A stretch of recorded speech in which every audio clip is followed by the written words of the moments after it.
Imagine getting hit on by a bunch of men who want to hit you with their balls every time you see them. I don't have to imagine that. It's why I don't go to gay bars anymore. Well, Willson Contreras sure knows a whole lot about a specific group of men hitting him with balls. It's not some fantasy to them. They're always successful in doing it. The Milwaukee Brewers' Willson Contreras lore runs deeper than the history between Russia and Ukraine. It makes the Drake-Kendrick beef look like pussy middle school drama. So it started all the way back when Contreras was on the Cubs, and since the Cubs and Brewers are in the same division, they play each other more often than teams not in their division. It used to be way more. Division teams used to play each other like 19 times a year.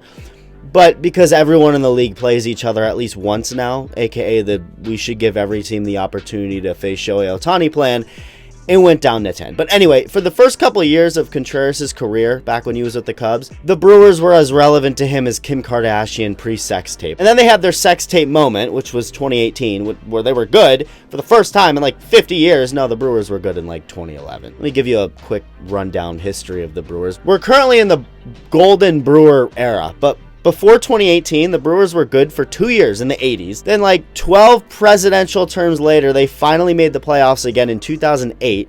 Then 3 years later in 2011. So 4 times in their almost 50-year history leading up to 2018, this franchise made the playoffs. 4 times. That was it. It was more common to see a black man become president than it was to see the Brewers make the playoffs. Tell that to someone back in the 1980s. Well, the Brewers have almost doubled that in the last like 10 years, which it's crazy overall. They've been pretty elite, not as elite as the elite humans who watch these videos. It's tough to beat you guys. And if you aren't one of us, you just have to believe you're worthy enough to hit that button. So yeah, first couple of years of Contreras being in the league, the Brewers were not good. Well, then came 2018. So in the Cubs' second game against the Brewers that year, Brandon Woodruff on the mound. You're seeing a lot of this guy too in this video. Looking back, this is like watching Batman and Joker meet for the first time. I made a lot of Batman references in the last video. Well, look at that. There's another one. Fuck you. 2 days later, he gets hit again, and this time Contreras is more like, ugh. First one, he didn't react much. This one, he takes a little stroll around the plate because it hit him right in the hand. But he's fine. Then 3 weeks later, again, bang, in the elbow. No drama, though. Flips the bat back to the dugout, runs right back down the first base. And that was it for 2018. The Brewers ended up shocking everyone and winning the division that year in the Cubs' faces. And we're a game away from having the honors of losing to the Red Sox in the World Series until Yasiel Puig told Milwaukee to suck it. I don't know where it's been. It's not where it's been. It's where it will take you. Now we're in 2019, first week of the season again. First game of the season between these two teams. And there's that matchup again. Willson Contreras versus Brandon Woodruff. And bang, rib shot. Contreras almost knocks this poor umpire out for some reason, but decides against it. And then the exact same pattern of pitchers for the Brewers hits Contreras, just like 2018. First off, it was Woodruff. Then a couple days later, it was Chase Anderson, except it was months later this time, not like a couple days. But he smokes Contreras, again, in the shoulder. First pitch of this at-bat. Nothing happens. Skip ahead a whole year. It's 2020. Bang. Couple weeks later, same place. Anderson on the mound, different guy though, not the first Anderson who hit him twice, unless he became a lefty, I don't know. But either way, same thing, pops him in the elbow. And then Contreras on his way to first runs over to the baseball that hit him and kicks it. 3 days later gets hit again, but it's on a curveball, so whatever. And just when you think that's got to be it for Contreras being hit by the Brewers, Brandon Woodruff stands up, takes the ball, and says, "Oh yeah? Well, watch this." Inning will do the trick as Willson Contreras gets hit with a fastball. Didn't do much to get out of the way. This was on 9/11 too. Brewers couldn't even wait another day. Now, look, obviously none of these are on purpose, and you've probably noticed by now, all these pitches hitting them are pretty much in the same exact spot, up and in fastballs, because that's how the Brewers want to pitch to him. You leave a ball more on the outside part of the plate, he's going to smash it. And obviously, when you pitch inside, you're bound to miss at least some of the time, and some of those are going to be very bad misses like this one. Smacks him right in the head. He's really pissed. Now, thankfully, it didn't do much damage. It hit him right in the helmet. He was fine. Well, then not even 24 hours later, he gets smoked up and in yet again. And this is the first time he finally, like, full on said something. He looks out, yells at the pitcher, says, That's two times in the last day. And then he starts yelling at the Brewers dugout. And the reason this didn't escalate into anything that crazy was because everyone on the field understood why Contreras was mad. Everyone on the Cubs, obviously, they're going to back his guy, but also on the Brewers. Like, you can't blame him, even if it's not on purpose. And he knows that. That's so many times in these 3 years, just the last 3 years up to that point, just as one team that's hit you. And then just looking at these last two, the last one was in the head, and now this. So yeah, nothing crazy comes from this, no fight or anything. So Brandon Woodruff is like, nah, this is unacceptable. We're not stopping till we knock him out. Bang! A week later, another one up and in. And then months later that season, for the 4th time he gets hit. Pitcher's like, ah, shit. Contreras is just like, this is my life now. I just have to expect this against this team. So that's 3 times in 2018, 2 times in 2019, 4 times in 2020, 4 more times in 2021. Brewers are like, that's pretty cool. So keep going. Okay. And Contreras gets hit. Fans don't like it. Wilson doesn't like it. Ted Barrett. that's 14 times now. Make it 15. There's Woodruff again. He alone had hit Contreras like 4 times at that point. Brewers still had another one left in the tank though. So he gets nailed on the elbow once again. Then he signs with the Cardinals, which, I mean, hey, he signed with a new team. That seems like a good way to escape getting plunked by the Brewers, except the Cardinals are still in the same division as the Brewers, so it really accomplishes nothing. So he wasn't going to be avoiding them. Although in 2023, he did. 2023, the Brewers, for the first time in 6 years, they didn't hit Contreras. And this also just so happened to line up with the first year that William Contreras, Wilson's brother, was on the Brewers. He was on the Braves at first for 3 years, gets traded to the Brewers, and all of a sudden, the Brewers stop hitting Wilson. Huh. All right, well, great. All right. Seemed like the perfect happy ending to this whole thing. Until Mufasa's ghost paid Milwaukee a visit and tells them to remember who you are. Back to the norm in 2024. Contreras got drilled 3 more times that year. 2 of them came within 24 hours again, although the first one was a changeup, so whatever. But the second one was not a changeup. That's fast. Right in the elbow. 19 hit by pitches now to Contreras by the Brewers. Now we're in 2025, and for the 3rd time, the Brewers hit him twice in less than 24 hours, up and in at the shoulder. He doesn't even look out at the pitcher, just takes his base.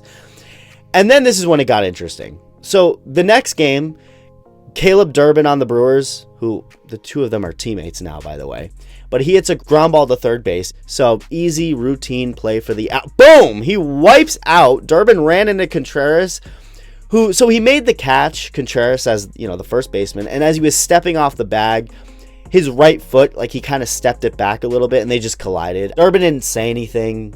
Contreras didn't say anything. Nobody was hurt. But it was another player in the Brewers dugout who had the biggest problem with it. Rhys Hoskins. He started yelling at Contreras from the dugout. So Contreras starts yelling back at him.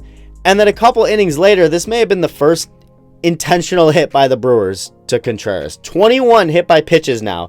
And this is the first one that was on purpose, most likely. So Contreras gets hit, starts going to first, and is like, whoop, hold up. Let me go get this ball for you. Here you go. You're welcome, bitch. And Rhys Hoskins, the man yelling at Contreras from the dugout, plays first base. So these two got multiple times during the game to talk if they wanted, face to face, because Hoskins also got hit in this game, and Contreras is the first baseman.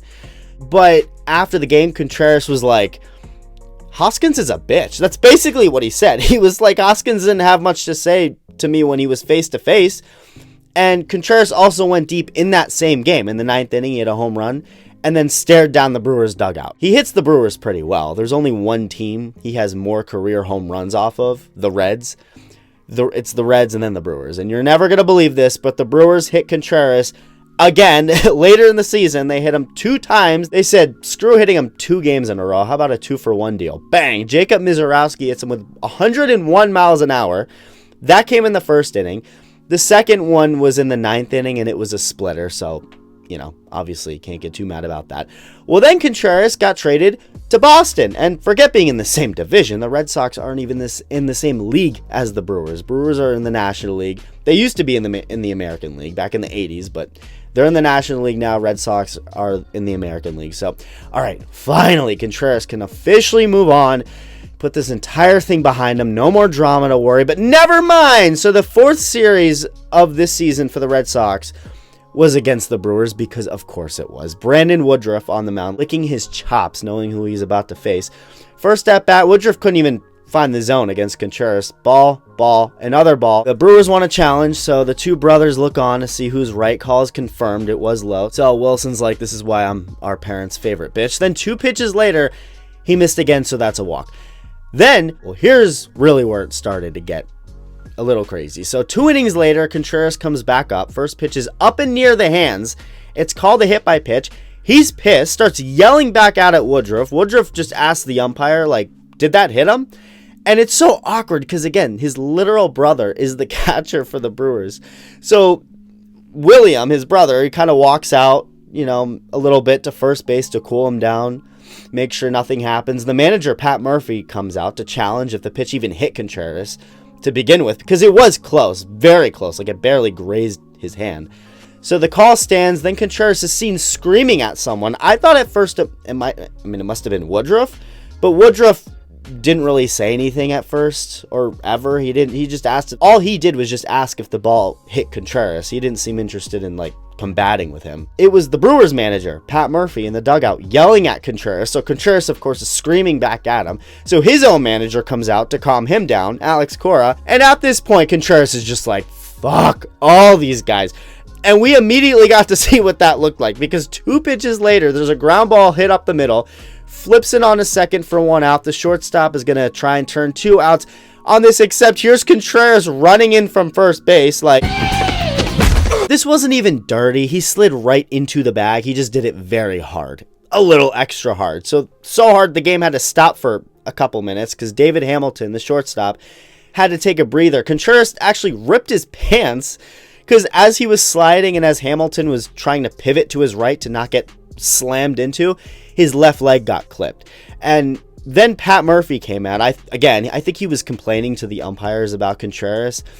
I don't know what he wanted accomplished here. Maybe for the Brewers to be awarded a double play, but again, there's nothing Contreras necessarily did illegal here. He slid directly into the bag, which is what you're supposed to do. Like if you slide to the side to try and run right into the fielder, then you'll be called out. But he just slid right into the bag. He just did it very hard, which you can do. So he's talking to the umpires. Meanwhile, Contreras is at the top step of the dugout yelling at Murphy. And I mean, Murphy was out here for a while. He must have been emphasizing for the umpires to keep an eye on Contreras because he's probably afraid he might hurt one of his players, which makes sense. You want to protect your guys. But yeah, Murphy was still yelling even when he wasn't talking to anybody. Like when he was just walking back to the dugout, he was screaming at himself. He was so mad. And another layer to just how awkward this is, David Hamilton, the guy with the ripped pants, he's been on the Red Sox up until this season.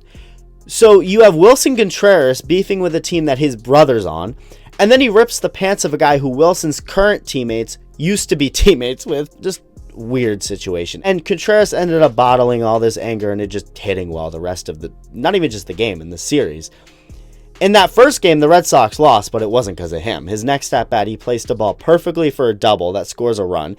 At-bat after that, he smacks another base hit. And then in his 5th at-bat of the night, hits one onto the Mass Pike. And after the game, he did not hold back at all. He said, it's the 24th time that they hit me in my career, 24th. And that's the 6th time they hit me. And they always say, I'm not trying to hit you. That get old. So next time they hit me again, I'm going to take one of them out.